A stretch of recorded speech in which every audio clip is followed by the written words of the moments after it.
Southern California, good afternoon, and welcome to another edition of the SoCal Supreme Sports Show. We have a jam-packed show for you all as the Chargers, yes, the Los Angeles Chargers actually did the unthinkable. They beat the Kansas City Chiefs. Never thought I'd be saying that in the same sentence, but can they take down the Las Vegas Raiders?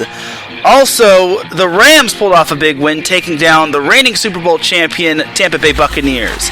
But can they take down the Arizona Cardinals, who are also 3-0? And the LA Galaxy are continuing to disappoint. They lost to Austin FC, the worst team in the Western Conference. How low can you get, man? Like, come on. So, I'll be talking about them as well as LAFC. And then USC football lost a big-time game to Oregon State. Their first loss since 1960. What just went wrong with the men of Troy? And we also have some IndyCar to recap, as there was an event in Long Beach, IndyCar at Long Beach, to go over. All that and more here on the SoCal Supreme Sports Show. This is Teran Rodriguez bringing you another edition of the SoCal Supreme Sports Show here on IE Sports Radio, your direct feed for all that is sports.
And what is going on, everybody? This is Teran Rodriguez bringing you another edition of the SoCal Supreme Sports Show.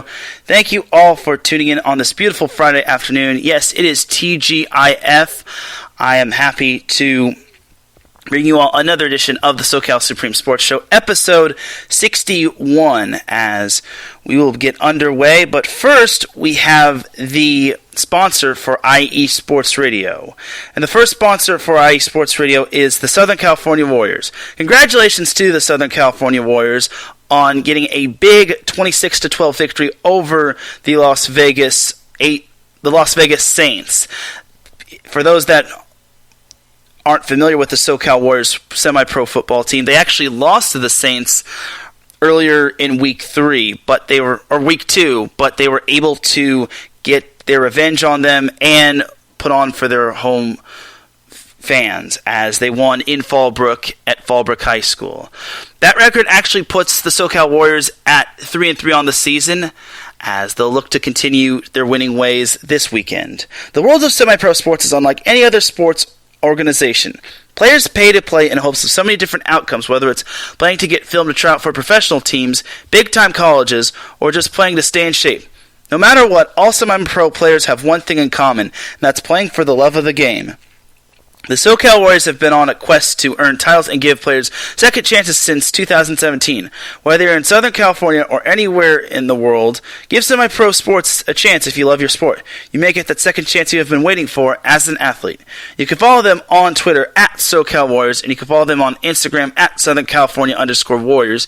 You can follow them on Facebook by typing in the word Southern California and then Warriors. And then the second sponsor for IE Sports Radio is Background Check International Businesses. Are you looking to hire a new background, or are you looking to background check a new hire on? Let Kit Freeman take care of that for you. Kit founded and has managed Background Check International since 1994, and he's here to help you with the screening process. Contact Kit and let him help make the hiring process that much easier for you. Just as a disclaimer, this business is used for professional background checks and not the use of any crimes such as identity theft or other illegal activity. You can follow them on social media via Facebook by typing in the word background, then check, and then international, then put a little dash, and then put BCI. You can also follow them on their website, www.bcint.com. So thank you to those two sponsors for being the official sponsors of IE Sports Radio, your direct feed for all that sports. You can follow IE Sports Radio on Twitter, at IE Sports Radio, and on Instagram, at IE Sports Radio. You can also follow them on Facebook by typing in the word IE, then the word sports, and then the word radio. So now, without any further delay, let's get on into the Southern California sports action. So, the Los Angeles Chargers, we'll start with them. They have been the talk of the NFL as of late, as they upset the Kansas City Chiefs 30-24. I use the word upset very lightly just because I didn't think they were going to win, and it's been a while since they've beaten Patrick Mahomes. And obviously they were coming off of a reeling loss to the Dallas Cowboys. But for the Chargers, they were able to put forth a well put together game. They were able to not turn the ball over one time. They forced 4 turnovers from the Chiefs, and they were able to score off of those turnovers. Justin Herbert had himself quite the game as he had 4 touchdowns. And he didn't throw any interceptions. He also had 280-some yards. He was also named the NFL's Air Player of the Week. So, good job to Justin Herbert. I think he's coming along really nicely. And I think the first 2 games didn't really do him justice, just because the first game was against an elite Washington defense. And then the second game, it was against Trayvon Diggs and the interceptions weren't necessarily his fault. Like the first interception, Trayvon Diggs just made an outstanding grab to pick off Herbert.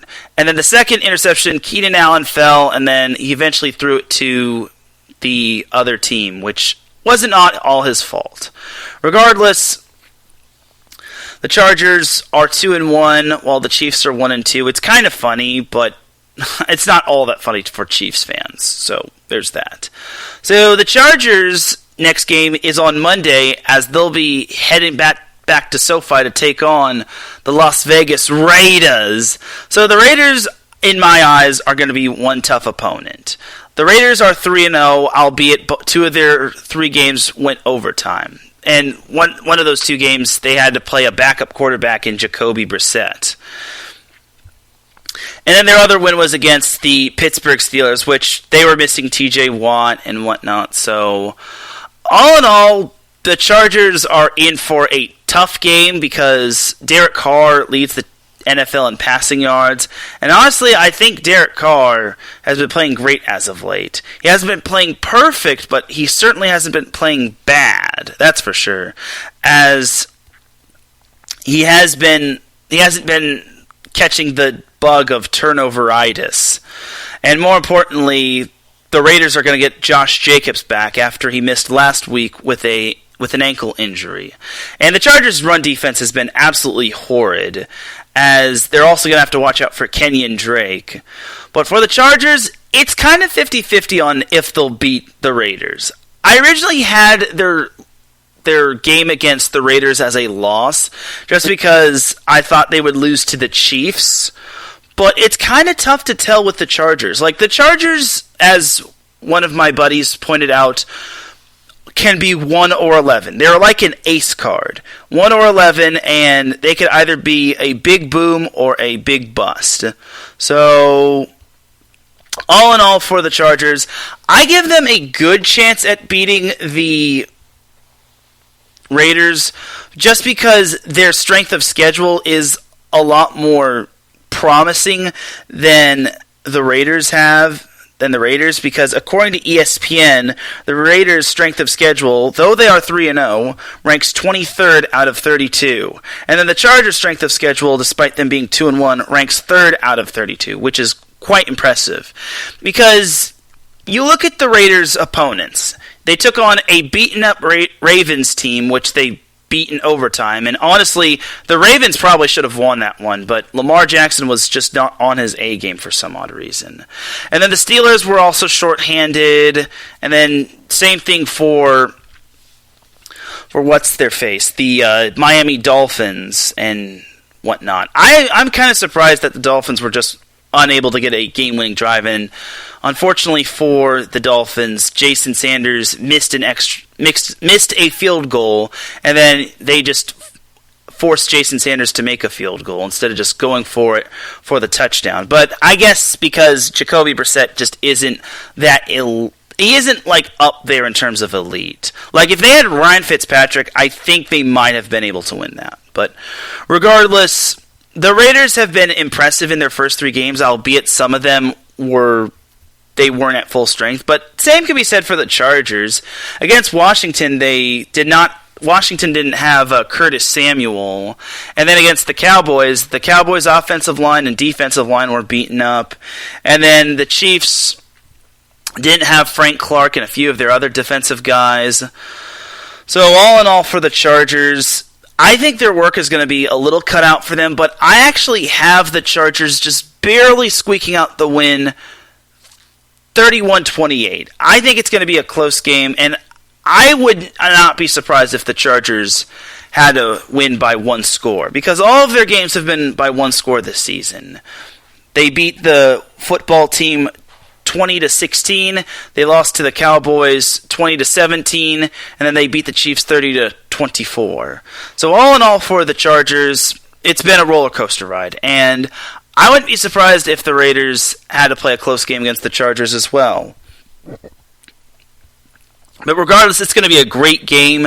I know the atmosphere is going to be electric, just because I'm not just saying that because it's the Chargers. I'm saying that because there's going to be a lot of Raiders fans, and admittingly, there are more Raiders fans in Los Angeles, because I think they probably should have been the one that should have moved to Los Angeles and not to Las Vegas, but I digress.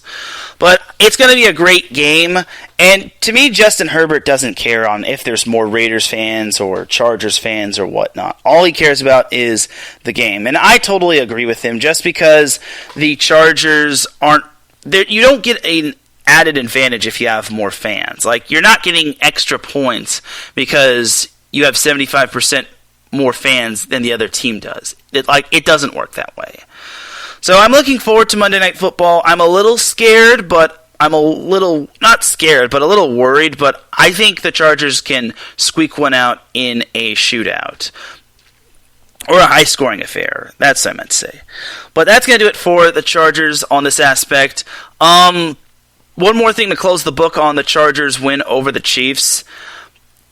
They actually capitalized in the red zone. That was something they struggled with against the Cowboys in Washington the past 2 weeks. They could not score in the end zone or the red zone to save their life. And even in the game against the Chiefs, they kind of struggled in the red zone. One more thing to add is that Brandon Staley is a gambling man. Like, the dude decided to go for it on 4th and 4. Then Chargers got called for false start. Then Staley still went for it on 4th and 9. That's trusting our quarterback right there. And if that were Anthony Lynn, he would have just said, bring out the field goal unit. But I am happy for Brandon Staley going for it on 4th and 9 and trusting Justin Herbert. I would have liked for Staley to trust in Herbert more, to like give him a direct snap and push him into the end zone for the touchdown. But then again, with all of the direct snaps and pushes into the end zone for the touchdowns that have been overturned, I wouldn't be surprised if Herbert's touchdown was overturned. Maybe I'm just hoping he would say, I was in, like he did last year when the Chargers faced the Raiders. Good times. Good times. But I am looking forward to Chargers-Raiders on Monday Night Football. The Chargers are looking for their first Monday Night Football victory since 2013 when it beat the Indianapolis Colts 19-9. That's kind of your Snapple fun fact of the day right there. They should have had it last year when they took on the New Orleans Saints. But unfortunately, they squandered a 17-point lead, and a certain coach named Anthony Lynn decided to be more conservative. But again, I digress. And then also Michael Badgley doinked a 51-yard field goal, which would have given the Chargers the win. But again, that's all in the past. All right, so now let's jump on over to the Los Angeles Rams, as they posted a big-time victory over the Tampa Bay Buccaneers, defeating them 34-24. I saw this game for the most part. I missed the first quarter, but nothing truly happened in the first quarter, as the first quarter there was no score, and then the Rams were able to just take charge at the Bucs in the second quarter, and I totally forgot about this stat. The Rams under Sean McVay are undefeated when they lead at halftime, and that's a scary thing to look at, because if the Rams are leading at halftime, then you may want to just fold. Like, it's so crazy. Like, there have been a few times where the Rams have been trailing and then they've won. Hence the NFC Championship game back in 2019. So all in all, for the Rams, they're just a well put together team, in my opinion. I feel that everyone's saying the Rams are the best team in the NFL. I couldn't agree more, but there's still a long way to go. Because to me, I think one of my buddies definitely said the Rams can be a wild card. And not just a wild card in the NFL. A wild card as in they could be anything. Like, they could be good, they could be bad. They're very tough to predict. And personally, I think the Rams definitely have a lot of upside to them. Their defense looks as potent as ever. Their offense looks so good under Matt Stafford. They looked a lot better than they did last week when they played the Colts to a close game.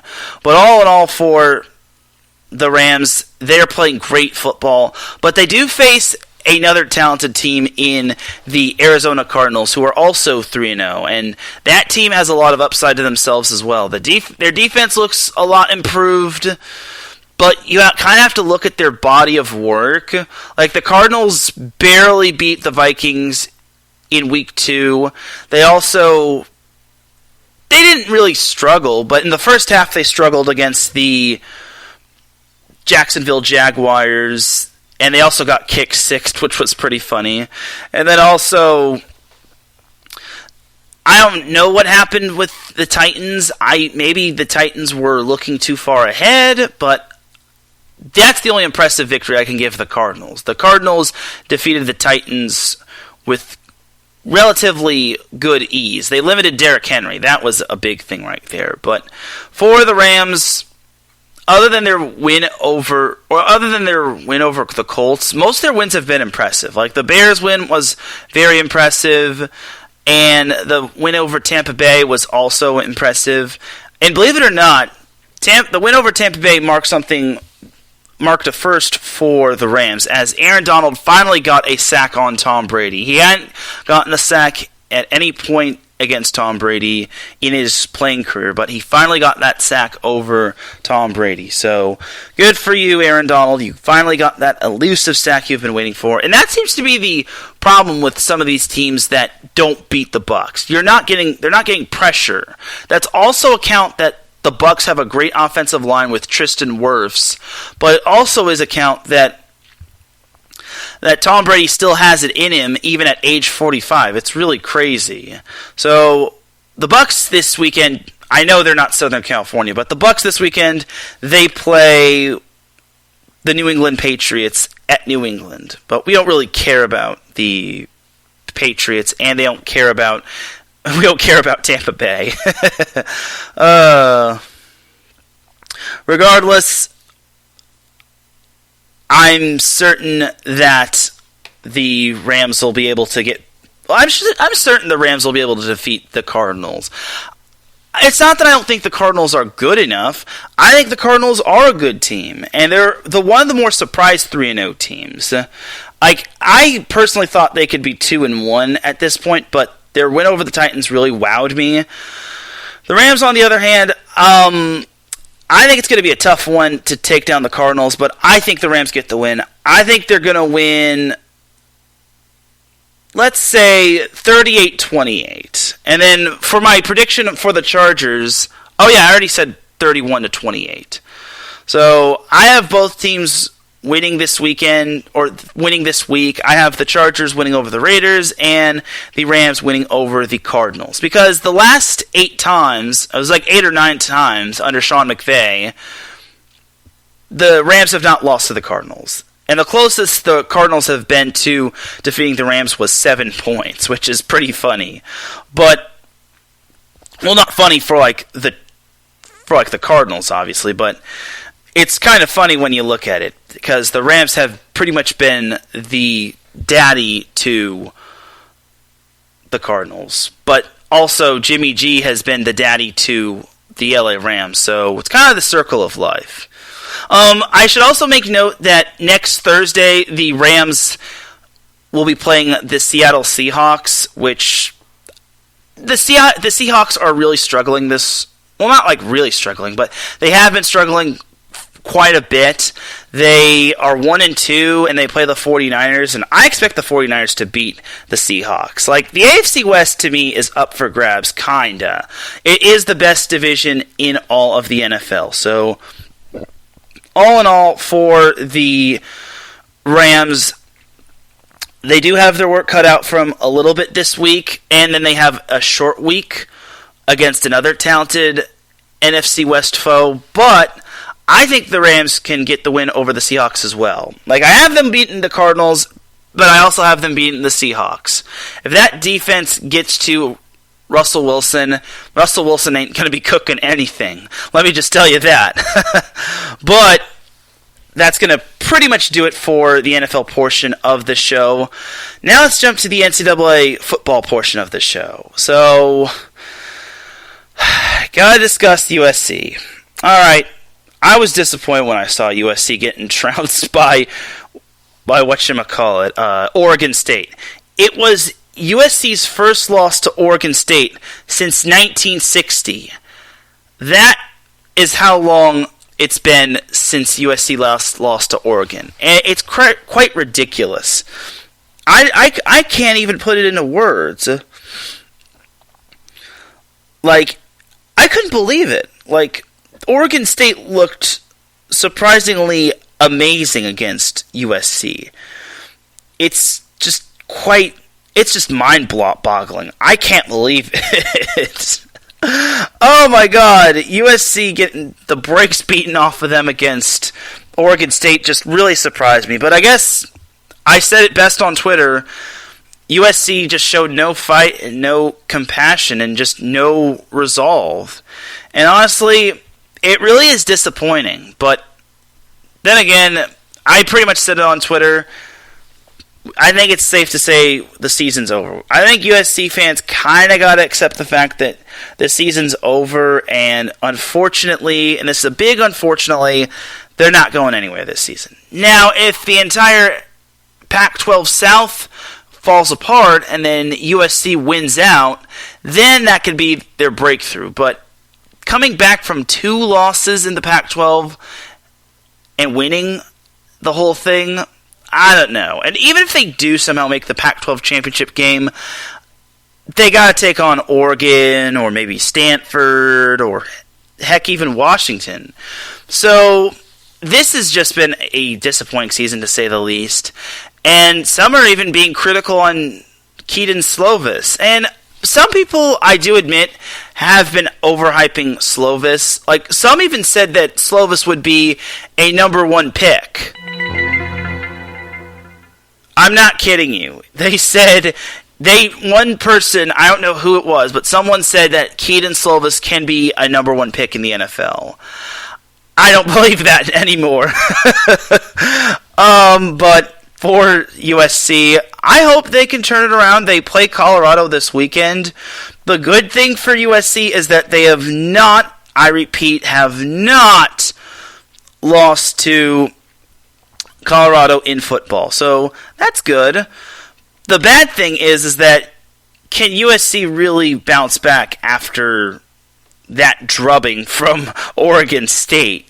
It's just it's crazy, man. Like, it really is crazy. So For USC, they are favorited by 7 points, which I guess is cool and all. But honestly, it would be rather disgusting to see them losing to Colorado. Colorado is 1-3, but it would be so USC-like for them to belly flop against the Buffs. I have no doubt in my mind USC wins, though, because Colorado got shut out by Minnesota. Let that sink in. And then they also... Their only win was against Northern Colorado. Big whoop-de-doo. I know they also played Texas A&M close, and that is an impressive opponent, but Texas A&M also got exposed by Arkansas.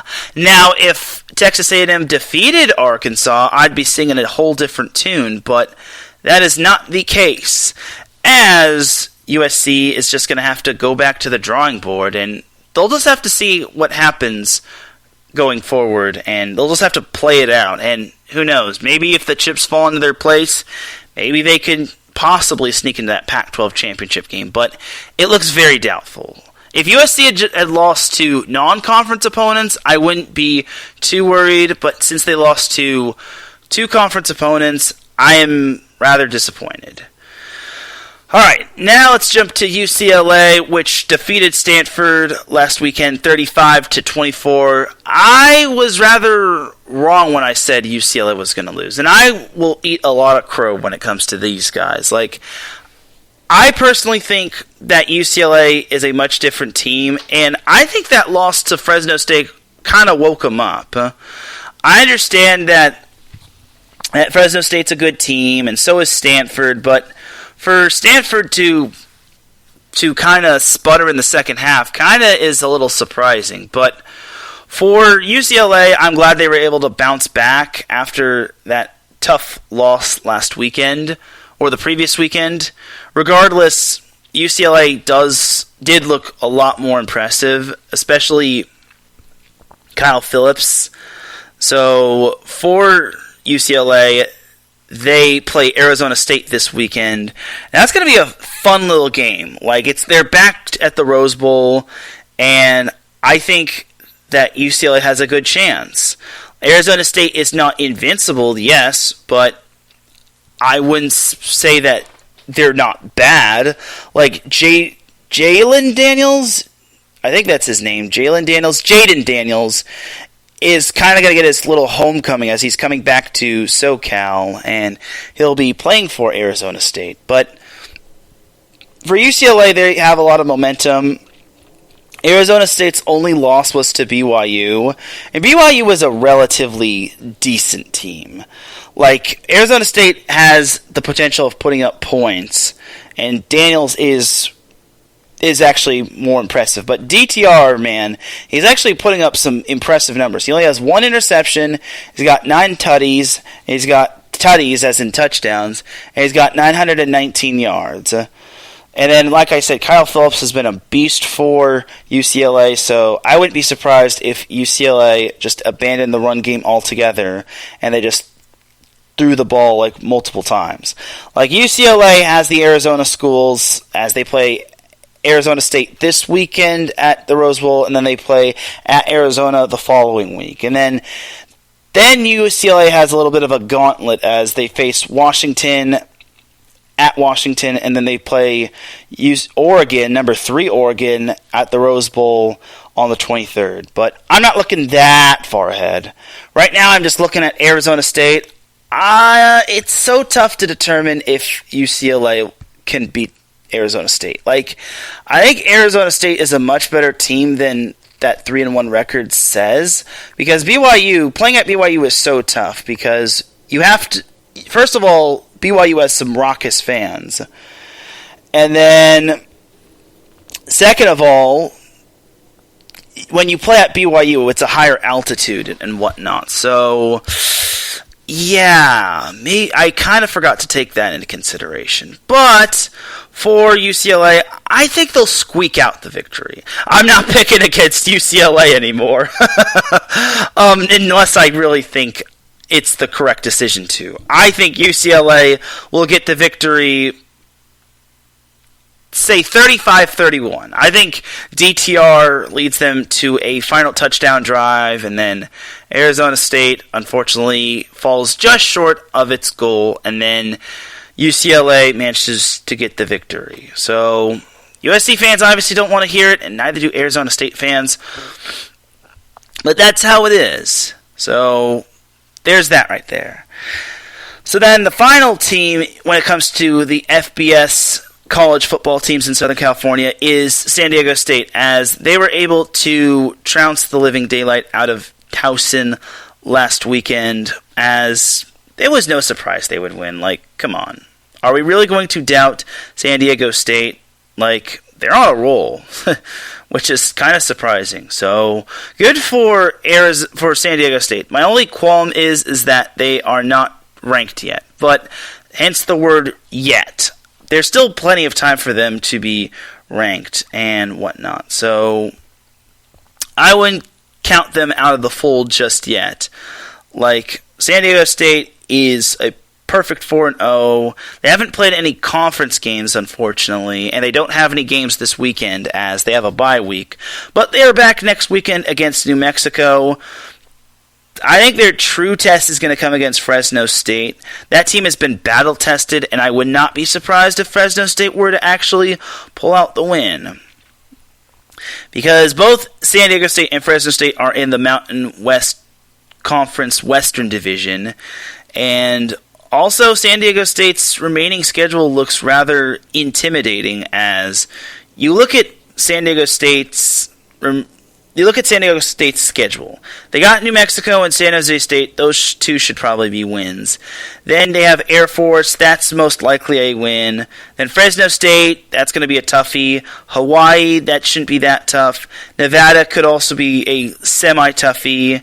And then their last game of the season is against Boise State, which is 2-2. But Boise State always has a tough team. Like, you look at the body of work that Boise State has, it's like they just barely lost to Oklahoma State, and they also just barely lost to UCF. Other than that, I think Boise State is a solid team. They're not the greatest team, but they're certainly not the worst team. So San Diego State is off, but next week they play New Mexico. I expect San Diego State to win, but we won't get that too far ahead. So that is going to do it for the college football portion of the show. Let's jump on into a little MLB action, and then we'll head to a commercial break, and then we'll start the second half of the show. So for the Padres, they are eliminated from playoff contention, like I mentioned last week. It's rather disappointing to see them going out with a whimper instead of a bang. The only purpose the San Diego Padres serve is that they will hope to try to help the Dodgers out. And this is coming off of a sweep. This is coming off of getting swept by the Dodgers, mind you. The Padres take on the San Francisco Giants at Candlestick Park, which it's a 3-game series, obviously, and this is the last chance for the Dodgers to get the NL West top spot and the top spot in the National League period. As much as I want to see the Padres spoil the Giants' fun, I don't think it's going to happen. I don't think the Giants will be able to slip up against the Padres. And it's the Padres we're talking about. The Padres imploded. It's so bad with the Padres. They had a 9-5 lead against the Dodgers, and they wound up losing that game 11-9. They allowed 6 runs, I tell you. That's right, 6 runs in the bottom of the 8th inning. And I was looking at the score. I was like, okay, well, this one's over. And then it was home run, base hit, home run. You get the point. It was rather surprising. And this is actually a perfect segue to go into the Dodgers, as the Dodgers close out their regular season against the Milwaukee Brewers. Kershaw is on the mound tonight, and the Brewers have been a little cold as of late, so I've heard. As you look at their last series, they lost 2 of 3 to the Cardinals, and while they did beat while they did sweep the New York Mets, it's only the Mets. And then they lost a four-game series to the Milwaukee Brewers previously before they swept the Mets, as the Dodgers will be trying to take them on. The only way the Dodgers can win the NL West is if they sweep the Brewers in this season series and then hope the Padres sweep the Giants. For the Padres, it's kind of playing for pride at this point, because there was once a possibility that the Padres could win the NL West. Unfortunately for the Padres, they fell apart, and now they are in danger of finishing below 500. Does anyone remember when the Padres were hailed as a possible World Series contender? Yeah, I did too. And now they're on the verge of finishing below 500. But if for some odd reason they sweep the Giants in their season series, then bully for the Padres. They spoiled the Giants' chances of winning the NL West. But I digress. And then as for the Angels, we don't really care about the Angels. I'm kidding. The Angels, they close out their series. They close out the season at Seattle.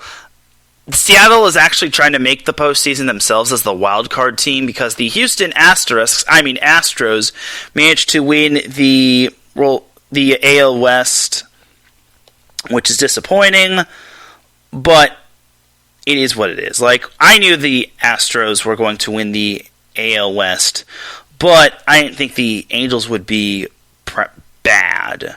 So, for the Angels, they still have a chance to play spoiler to Seattle's playoff hopes. I kind of want to see the Mariners make the postseason, just because that poor team hasn't made the playoffs since 2001, which was 1 year before the Angels won their first and only World Series. So, yeah. Notice how this segment of the Angels is rather brief, because the Angels aren't really playing for much. And I'm so disappointed by them. I really hope they can fix their pitching in the offseason. And it was also disappointing that they just recently shut down Mike Trout for the season. And I'm heartbroken for Mike Trout. Like, he deserves so much better. The only glimmer of hope that I hope for in terms of the Angels is that I hope Shohei Ohtani can get MVP. Obviously, there should be other players that deserve MVP just as much as he does. But all in all, for the Angels, it's just another disappointing season. I at least wanted them to finish 500, but again, they just wet the bed in terms of underachieving and having a bad pitching staff and whatnot. So looking at the wild card standings, the Yankees have the top wild card spot, while the Mariners and the Red Sox both are tied for that second wild card spot. The Red Sox, actually no, there is no tiebreaker, because both teams would then play a 163rd game, which in reality is not going to happen, because both teams have the same record and both teams have 3 games left. So for the Mariners, they play the Angels, and then the Boston Red Sox hit the road to our nation's capital to take on the Washington Nationals. It's really tough to determine who could possibly come out on top and make that final wild card spot in the American League. You also got to watch out for the Toronto Blue Jays. They're still in the playoff hunt, and they play the Baltimore Orioles, which something I read on the internet from one of my friends who's an Orioles fan. You don't want to mess with the Orioles in September. They can spoil your playoff hopes. It's rather funny, actually. Like, the Orioles did take, 2 of 3 against the Boston Red Sox. Yes, it was 2 of 3 against the Boston Red Sox. It was in Baltimore. I'll give the Red Sox the benefit of the doubt. It was in Baltimore, but I don't care. So in the American League, it's basically down to the Yankees, Red Sox, Mariners, and the Blue Jays. The Yankees also play the Tampa Bay Rays starting today and ending on Sunday. And then looking at the National League, the Atlanta Braves clinched the NL East, and every spot is pretty much locked in. Like the Cardinals have the final wild card spot. The only thing that isn't locked up is the NL West, and again, that can only be locked up if the if the Giants win tonight, or if the Dodgers lose. Giants are NL West champions, and they have home field advantage in the National League. But, I think in the entire playoffs as a whole. But if the Dodgers win out and the Giants lose out, heaven forbid, then the Dodgers are NL West champions. But we can't bank on that too much.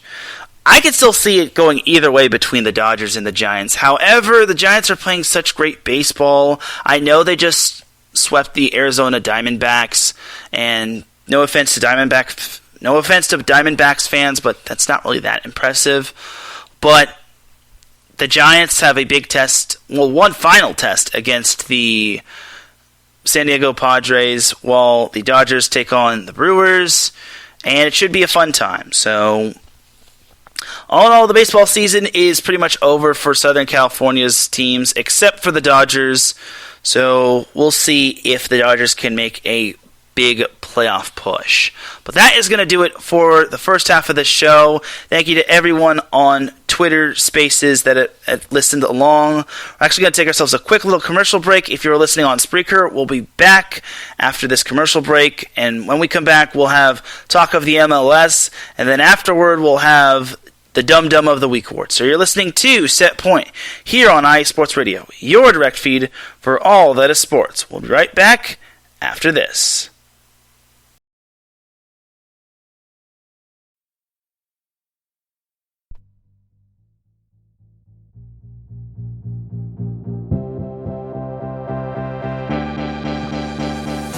Hey guys, it's Blake Henley, better known as H-Town Blake to some of you.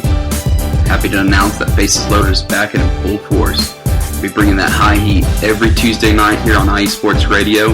So come home, get ready, dig into that batter's box, and see if you can chase that high heat, baby. So we'll be coming to you live with all the stats, all the rundowns, all the division rivalries, and every team that's going to make the playoff push to get to that one and only October and get to the pinnacle of what baseball is, to hoist that Commissioner's Trophy when it's all said and done.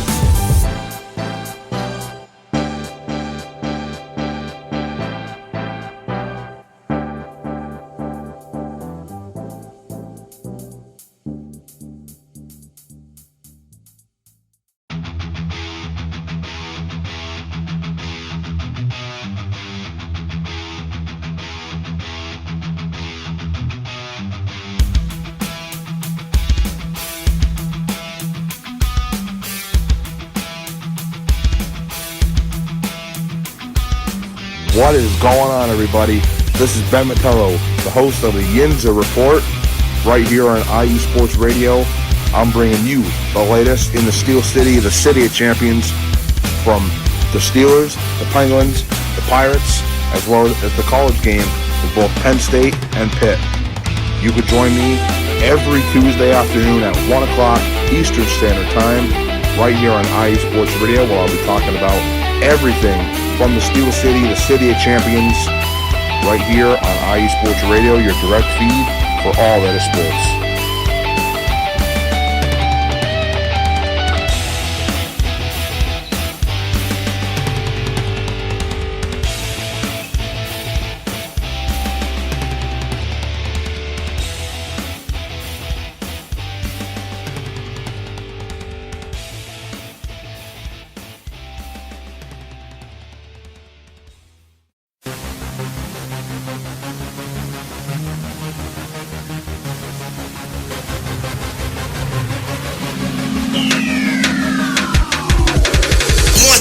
Everybody, this is Teran Rodriguez. Are you a fan of volleyball? Are you a fan of Thunder Spikes? Then I have the show for you, Set Point, where I cover NCAA men's and women's volleyball, high school boys and girls volleyball, beach volleyball, and even professional volleyball. Catch the action every week here on IE Sports Radio, your direct feed for all that is sports.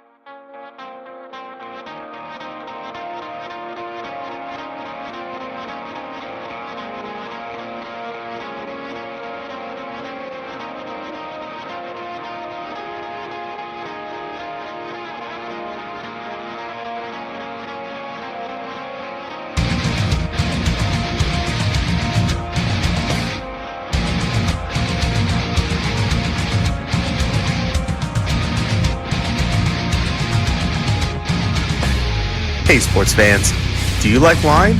Well, we've got the show for you. This is Let's Wine About Sports, a show where we talk about wine and sports simultaneously. From the classic Cabernet Sauvignon all the way down to the grapes that you've never even heard of before. Oh yeah, we cover it all. And we'll talk about a little bit of sports as well. Football, hockey, collegiate, women's sports, it doesn't matter. We're going to talk about it all, and we're going to whine about it all. So join me Monday at 8 p.m. on IU Sports Radio, your direct feed for all that is sports.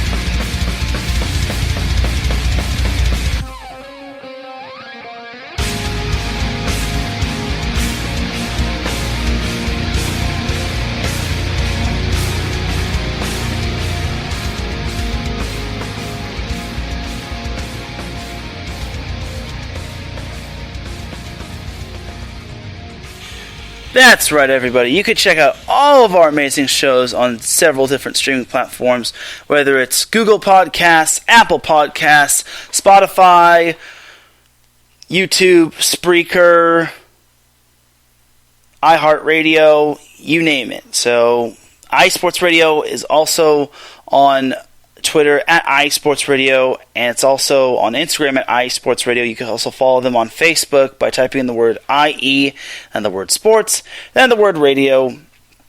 Also check out the website www.isportsradio.com, where you can buy yourself some merchandise and all that good stuff. So now we're back to segment number 2 of the SoCal Supreme Sports Show, and let's get into some MLS section as we welcome Pierre Moss into the chat. Thank you for tuning in.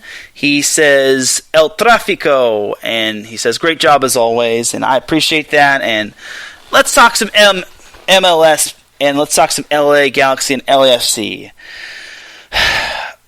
Alright, I gotta get something off my chest here. The LA Galaxy, oh dear God, like, what has happened to the Galaxy? I don't get what happened to them. They looked like this highly improved team, and now they haven't won in almost 2 months. So this past Sunday, September 26th, the Galaxy lost to Austin FC 2-0. Let me repeat that again. The LA Galaxy lost to Austin FC 2-0. Keep in mind, Austin is the worst team in the Western Conference. I think they're also the worst team. Well, they're one of the worst teams in the MLS. But Galaxy, I thought we were supposed to be done with losing to the worst teams in the conference. Like, that's disappointing as always. More importantly, the Galaxy lost on national television. They lost on ESPN2. They're lucky that most people were mainly drawn into Sunday Night Football, because if not, this would be the most embarrassing loss for them in their program. This is kind of on par to losing to Dallas. I think they lost to Dallas 4-0, and they were the worst team in the Western Conference at one point. It is so disappointing. And they also lost to Vancouver as well, who was at one point the worst team in the MLS. And what's even worse, this past Wednesday, the Galaxy lost to Real Salt Lake 2-1. It has just been that painful. They lost in extra time, I'll give them that, but still, you lost in the final minute of extra time. Like, how? Why? You could have at least salvaged a point, but instead, you lost in the last minute of extra time. It's just pain. Absolute pain. Like, it's just so horrible. It's so bad, the Galaxy have now dropped to 6th. It's that bad. And what's even worse is that Minnesota's right on their coattails with 37 points, while the Galaxy are chilling with 38, and they haven't won a match in over a month, making nearly 2 months, as this has been quite concerning for the Galaxy. I don't know what happened to this team? This team was looking like a possible top seed in the Western Conference, and now they can't win a game to save their lives. They can't even score points. They can't even earn points to help get them up and up in the Western Conference. It's that concerning for the Galaxy. What are you doing? Here I was thinking the Galaxy looks so improved. They're looking like a possible contender in the Western Conference. No! The Galaxy are just disappointing me. They're breaking my heart. It's like pain. All I see is pain in this picture. And if the playoffs started today, they would be facing Colorado, which has kind of been their house of horrors. It's been that disappointing for the Galaxy. And LAFC has kind of been no better, as they just lost to Portland this past Wednesday 2-1. And this past Saturday, they lost to San Jose 2-0. So guess which teams LAFC and the Galaxy face?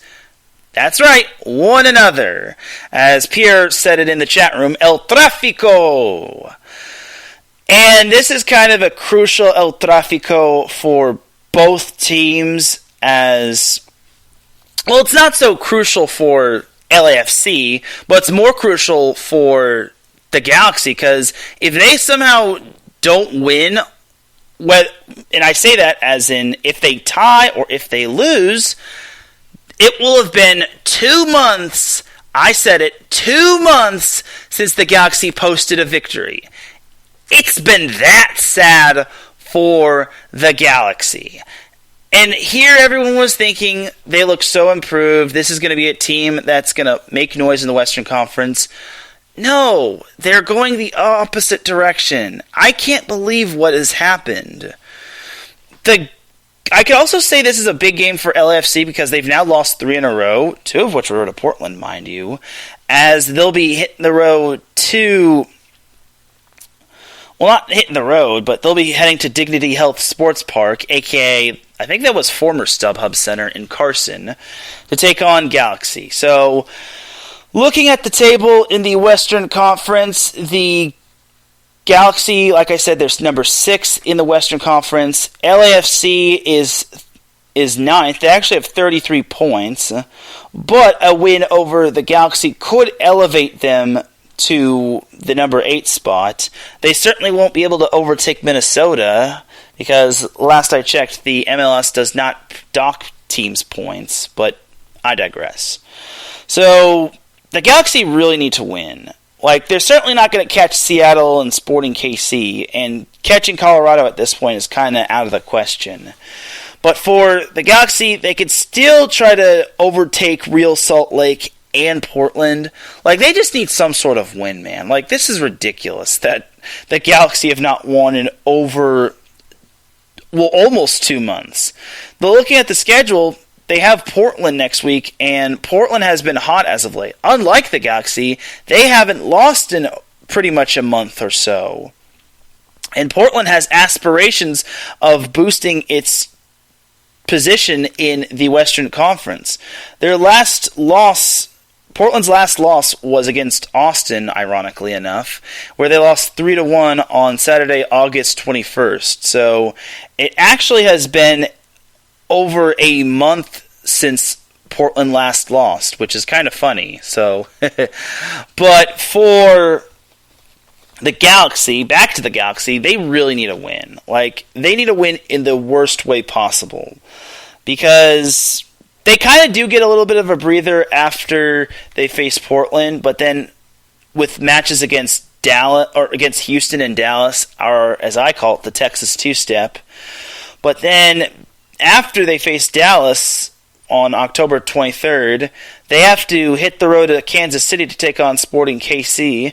And then after that, they have to hit the road on Monday to take on Seattle.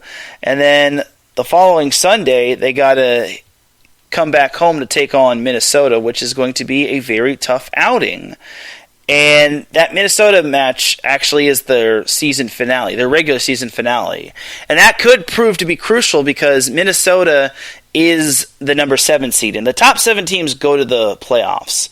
So it's kind of like the NFL, where top 7, except you have division winners and then you have wild card teams and whatnot. So for the Galaxy, they just need some wins. Like, if they don't start winning soon, then this might be the biggest collapse since the San Diego Padres of this week, or of this season.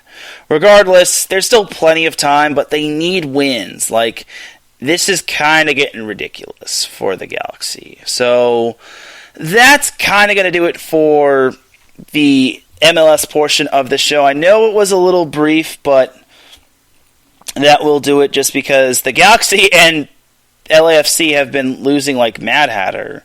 So that'll do it for the MLS portion of the show. Before we sign off, we gotta award the Dum Dum of the Week award. And the Dum Dum of the Week award goes to someone who does something really dumb. And whether it's... And no one is safe from the Dum Dum of the Week award. It could be someone in my neighborhood. It could be someone in the real world. It could be an athlete. It could be a coach. It could be anybody. And this week's I actually went back and forth with two Dum Dum of the Week award nominees, but I think this Dum Dum of the Week award kind of takes the cake. I actually had another one, but I feel that person that I kind of witnessed wasn't being dumb. They were just being irrational. So yeah. So the Dum Dum of the Week award. So this Dum Dum of the Week award actually goes out to a group. Now, obviously everyone knows the story of USC football. They're trying to find themselves a good head coach that's not going to belly flop like Clay Helton did, or Coach Sark did, Steve Sarkisian. But the USC Boosters, and God bless their heart, the USC Boosters are trying to find their way to try to find the perfect head coach for USC football. And I understand that. And they have been doing everything in their power to try to find the perfect head coach. They don't want to get like a new retread. They want to get someone who is elite and cut out for the job, because if not, then USC is going to continue to have mediocrity. But one person that the USC Boosters decided to reach out to was none other than Anthony Lynn.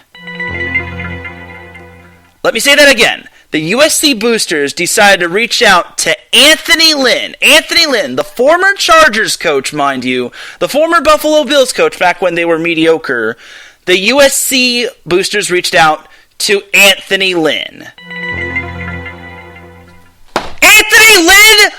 Are we kidding me right now? Anthony Lynn would not do good at USC. Did you not see the 4 seasons when he was with the Chargers? I admit that the second year he was with them, they had a good team, but the Chargers were not going anywhere with Lynn. Anthony Lynn's last 2 seasons were horrible. I mean, I guess if USC wants to be conservative and kick field goals, that's fine, but Anthony Lynn, if he couldn't guide the Chargers in the correct direction, what makes USC Boosters think that he's going to guide USC in the correct direction? Like, that would be a massive downgrade from Clay Helton. Don't get me wrong, I like Anthony Lynn as a person. I like his story. I think he's more of a coordinator, but not as a head coach. USC Boosters have to do better than that. If that is their idea of a joke, I'm not laughing, because Anthony Lynn would not be cut out to be USC's football coach. Let's get that out of the way. Like, that would be a worse hire than Jacksonville hiring Urban Meyer. Well, actually, no. I won't go that far. It would be a worse hire than the Eagles hiring Nick Sirianni instead of like other coaches like Brian Dable or Eric Bieniemy. Regardless, why would the USC Boosters reach out to Anthony Lynn? Like, don't they even know who Anthony Lynn is? Did they not see what Anthony Lynn did with the Chargers? I get he was 33 and 31. I get Anthony Lynn has a veteran coach-like mind, but if If he had trouble trusting in Justin Herbert over Tyrod Taylor, what's he going to do when he has to deal with Keaton Slovis, Jackson Dart, and lastly, Miller Moss? What, is he going to hope that Tyrod Taylor's going to bail him out again? USC boosters, please do me and every USC fan a favor. Please do better. Please actually look at how a coach coaches and look at the past of the coach. I feel the USC boosters were just looking at them and saying, oh, he's an experienced coach. Let's reach out to him. No, if you are going to get him as an offensive coordinator, understandable. But that's not the case. You wanted him as a head coach. He only got the Chargers to the playoffs 1 out of 4 times. And I admit that the Chargers had a fantastic year in his second year, and I think Anthony Lynn should have gotten Coach of the Year instead of Matt Nagy. But the Chargers were still outmatched against a weaker, well, not a weaker, but a not as strong Patriots team as years past. But for the USC boosters who reached out to Anthony Lynn to possibly being the new head coach at USC, you are this week's Dum Dum of the Week award recipient. So dumb. You are really dumb. For real.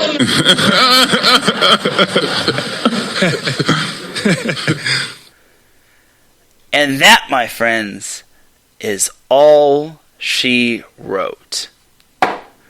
Anthony Lynn.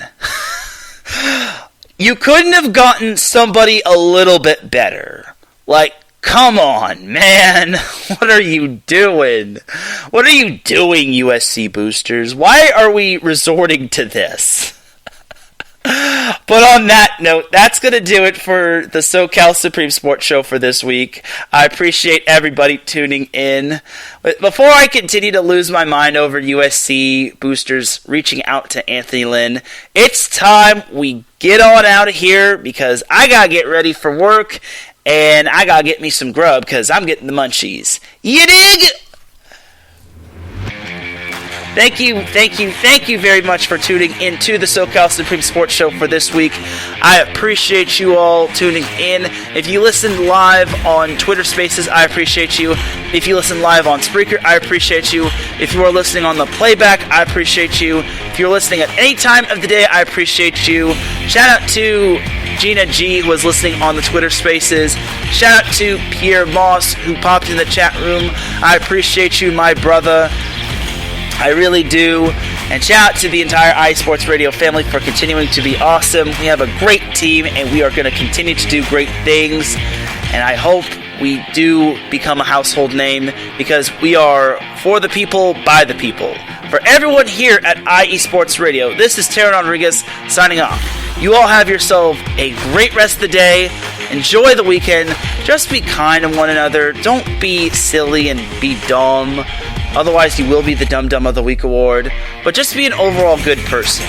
And just respect people and their privacy and everyone and everywhere and every place. Regardless, have a great weekend, everybody. And I will see you probably next week for the SoCal Supreme Sports Show.